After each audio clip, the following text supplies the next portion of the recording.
مساء الهنا ومساء البرد ومساء التكتكه ومساء المبكبكه، وزي ما انتوا شايفين كده بكبك بكابيك المبكبكه على اصولها. بصوا كده حاجه كده تدفي موت. بدات بايه؟ بدات ان انا حطيت اللحمه تتسلق، ولحمه ضاني زي ما انتم شايفين كده، وخليتها اتسلقت لحد ما بقت دايبه دوب. شايفين المنظر عامل ازاي؟ طبعا معلش عشان البخار اللي عامل على الكاميرا سامحوني. جبت طبعا الهريسه، مش قادره اقول لكم لازم تبقى مشطشطه. الاكل الليبي مشهور ان هو اصلا بيبقى مشطشط. عملت اللحمه واديتها صدمه، واديتها شقشاق ميه في شقشاق ميه، وبعد كده زودتها زي ما انتم شايفين مع ملح وفلفل اسود. ورجعت حطيت الهريسه وسبتها مع بعضها كده، ورجعت بعد كده قلبتها وزودت لها الميه بتاعت مقدار المكرونه اللي هسوي فيه زي ما انتم شايفين كده، والميه تكون مغليه علشان ما توقفش سوى اللحمه الجميله الدايبه دوب. قلبتها تقلبتين كده وسبتها تكمل غليان، ونزلت بالمكرونه المقصوصه زي ما انتم شايفين كده بتنزل نيه. اوعوا تنزلوها مسلوقه. بصوا الجمال عليها، شكلها تحفه ولون المبكبكه يجنن، وشكل الهريسه مع الميه اللي اتحطت مدياها لون تحفه تحفه تحفه. بسيبها بالشكل ده كده، وبروح مغطيه عليها النار، وبعد كده ببدا افتح عليها الغطا تاني واديها تقليبه. وشايفين بتبكبك بكابيك ازاي؟ هتبقى في منتهى الجمال. واغطيها واسيبها تستوي كمان شويه، وشكلين حاجه كده يتشم ريحتها. يا عالدفا يا عالدفا يا عالدفا. بصوا المنظر عامل ازاي، ما شاء الله عليها. بتسيبوها بتكمل السوا بتاعها لحد ما بتوصل لدرجه السوا اللي انتوا عايزينه. الله عليها، احلى مبكبكه باللحمه الضاني في منتهى الجمال. بس خلوا بالكم مشطشطه نار، اوعوا الاطفال ياكلوها لو ما بيحبوش الحاجات المشطشطه. وخلصت المبكبكه، وصحتين وعافيه على قلبكم. ودي احلى اكله في الدفا اللي احنا فيه ده، او في التلج اللي احنا فيه ده، واحلى حاجه تدفينا. فيديو سهل وبسيط، ووصفه سهله وبسيطه، بس بتدفي موت. الجو برد ومحتاجين حاجه تدفينا، ومفيش احلى من المبكبكه. صحتين وعافيه على قلبكم، واشوفكم في فيديو جديد ان شاء الله. كل سنه وانتم طيبين. الفيديو اللي قبل دوت قلت لكم ان احنا هنعمل البط بطريقتين. الطريقه الاولانيه حطينا فيها خضار وحطينا عليها تتبيله حلوه قوي وحطيناها في الفرن. الطريقه الثانيه هحشيها محشي كرنب، وفي نفس الوقت تحتيها برده كمان محشي كرنب. طيب هل دي زي دي؟ لا طبعا، الثانيه كانت نيه، لكن دي واخده صدمه، مش مستويه، هي مش مسلوقه. انا اديتها صدمه، وبعد كده بعد ما اديتها صدمه في حته زبده او حته سمنه من اللي عندنا، رحت حاطه عليها ميه مغليه مع جزر وطماطم ولورا بودر وحبهان بودر، وفي الاخر خالص حطيت لها سنه ملح.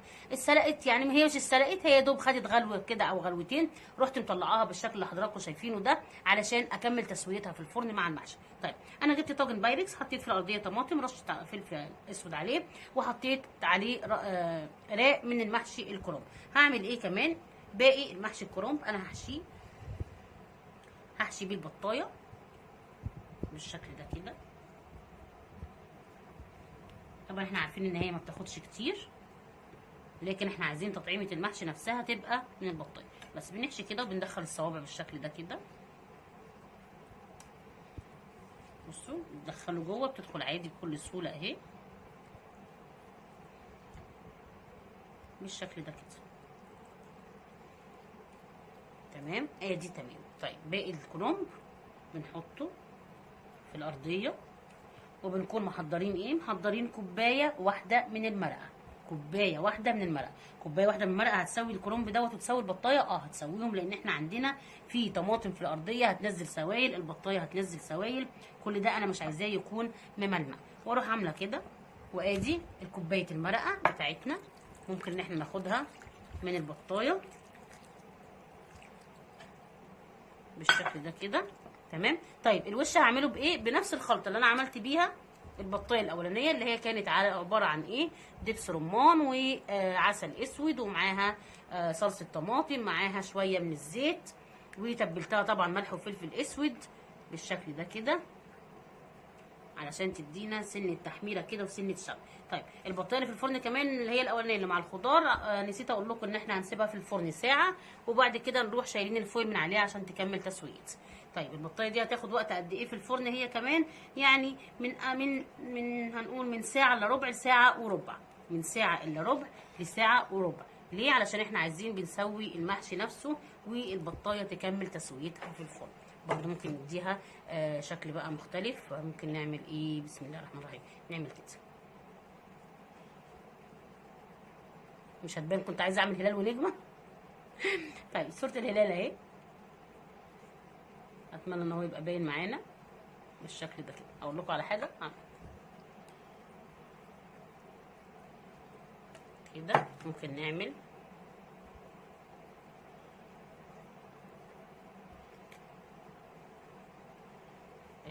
التشريطات دي برضو ممكن هتبقى مديانا شكل كويس. هنلفها بالفويل.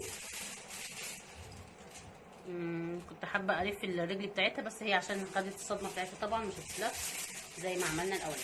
هلف كده وندخله الفرن من ساعه الا ربع لساعه وربع، ولما يطلع ان شاء الله هوريكم تسويته هتبقى عامله ازاي، واوريكم البطايه التانيه عامله ازاي. كل سنه وانتم طيبين وعندكم الخير دايما يا رب. استنوني في باقي التسويه بتاعتهم ان شاء الله. اشوفكم على خير. باي باي مؤقتا. وادي شكل البطايه اللي بالمحشي. بصوا انا هعمل ايه دلوقتي. لسه هي طالعه من الفرن كده، زبده كده على المحشي كده. بصوا سايح ازاي والسخونيه بتاعته. بصوا شكل البطايه. بصوا انا حاطه حته زبده بالشكل ده. السخونيه بتاعت البطايه بقى اللي هسيبها كده زي ما انتم شايفين كده. المحشي استوى وادي شكل البطايه اهو. انا حاطه عليها حته زبده علشان نديها بقى ايه تطعيمه ولمعه كده في منتهى الجمال. هعمل ايه بقى؟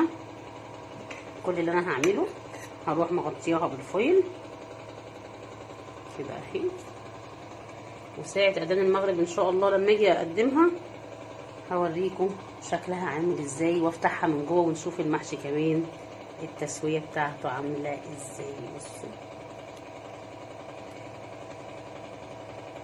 شكل المحشي واو. اشوفكم بقى ساعه المغرب ان شاء الله واصور لكم سفرتنا النهارده باذن الله.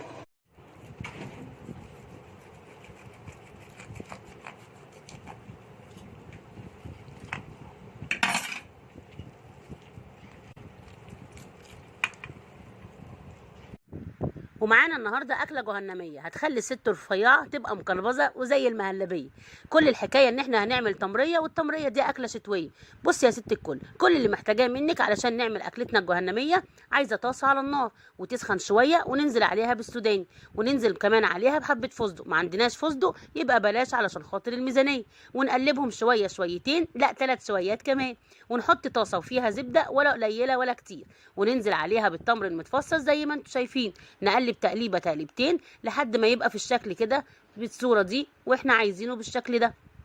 بصوا كده معايا، ايوه كده يبقى طري وجميل وفي منتهى الجمال. بعد ما يوصل للشكل ده ننزل عليه بالسوداني والفستق، وزي ما قلت لكم ممكن نشيل الفستق علشان الميزانيه. نقلب تقليبتين 3 ونكون محضرين حبه بسكوت مكسرين تكسيره مش كتيره ولا قليله. ننزل بالشكل ده كده زي ما انتم شايفين. في نفس الوقت يا ست الكل هنكون محضرين ورقه زبده ودهنينها زيت. ننزل بالخليط ونبدا نبططها كده بايدينا علشان تاخد الشكل اللي احنا عايزينه. نسيبها تبرد وبعد كده نقطعها وتاكليها بصحتين وعافيه. بس اوعي ترجعي بعد ما تبقي مهلبيه ترجعي تقولي يا نونا مش عايزه اكلاتك الجهنميه اللي خلتني مهلبيه وعايزه اكل ارجع تاني رفيعه وشقيه. اشوفكم على خير في فيديو جديد ان شاء الله.